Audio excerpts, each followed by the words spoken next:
Shalom semuanya, selamat datang di podcast ini. Hari ini kita akan ngobrolin sesuatu yang cukup sering muncul di media sosial, di komentar YouTube, bahkan mungkin di lingkaran pertemanan kita. Pernah dengar kalimat ini?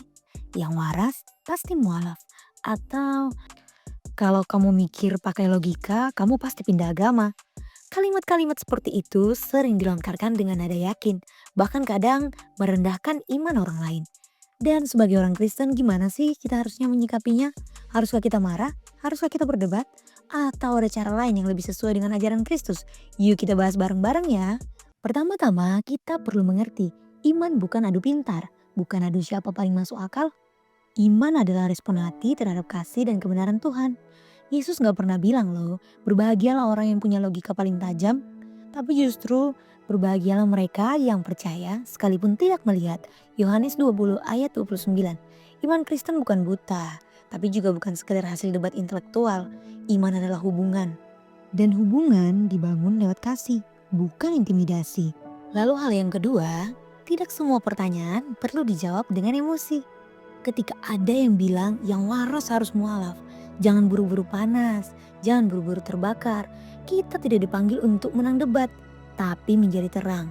Dalam 1 Petrus 3 ayat 15, kita diminta untuk memberi pertanggungjawaban tentang pengharapan kita dengan lemah lembut dan hormat.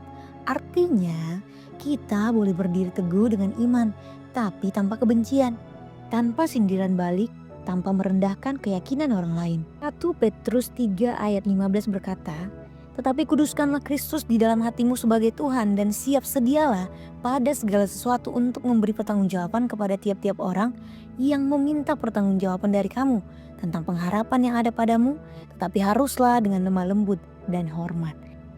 Begitu juga dengan Amsal 15 ayat 1. Jawaban yang lemah lembut meredakan kegeraman, tetapi perkataan yang pedas membangkitkan amarah.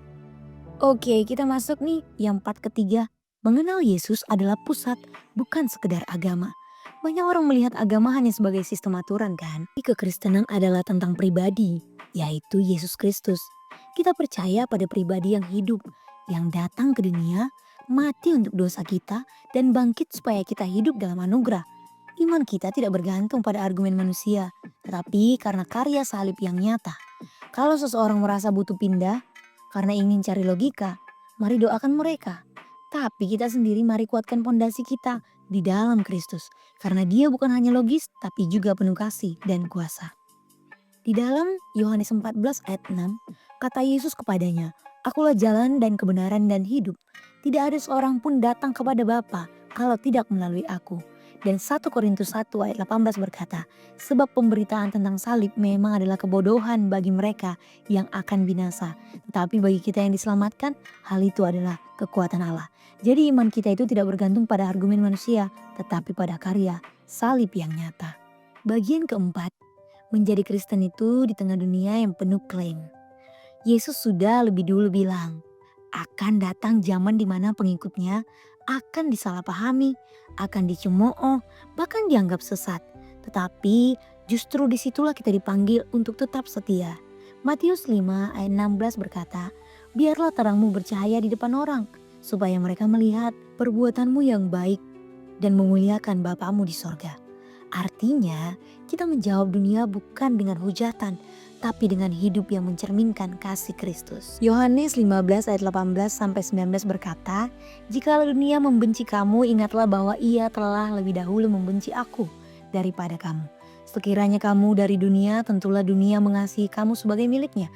Tetapi karena kamu bukan dari dunia, dan aku telah memilih kamu dari dunia, sebab itulah dunia membenci kamu. Kalau hari ini kamu merasa lelah, karena terus-menerus dibandingkan, diremehkan, bahkan dianggap gak waras, hanya karena kamu tetap percaya pada Kristus, ingatlah satu hal, kamu tidak sendirian. Tuhan tidak pernah tinggalkan kamu.